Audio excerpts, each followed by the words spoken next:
Assalomu alaykum aka-ukalar. Mana sizlarga va'da qilganimdek, ilon baliqlarimiz qay holatda katta bo'lib qolgan lichinkalari. Mana 2 sm dan 4 sm gacha bo'lgan. Mana kech payt fonar yoqqaningizda mana shunaqa aktivniy holatga keladi. Mana guvoh bo'lib turganinglardek. Mana ilon baliqlarimiz. Bu yoqda ham shunaqa holat. Sababi nimaga tepaga chiqyapti?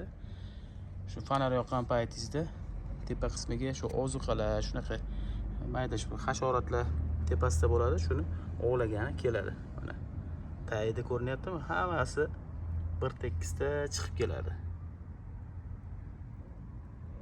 Uje bu baliqlarimiz haqiqiy shu ilon baliq terisi uje sekin qoplanishni boshladi uje.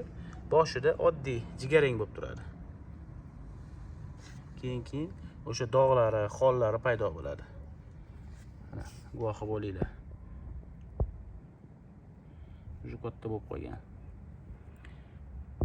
Bu baliq endi qancha bo'ldi deydigan bo'lsangiz, xudo xolasa shu yaqinda 1 oy bo'ladi.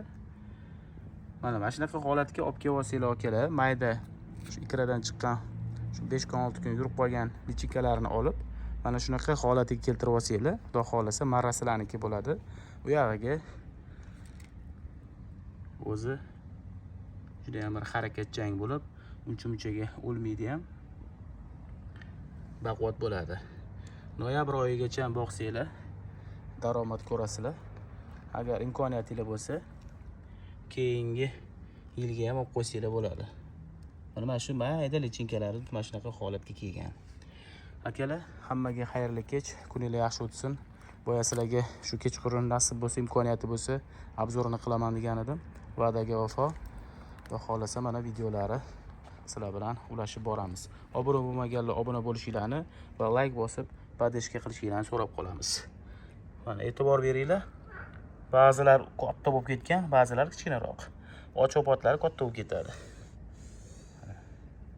4 sm bemalol chiqadi. Sog' bo'linglar, salomat bo'linglar. Kuninglar xayrli o'tsin.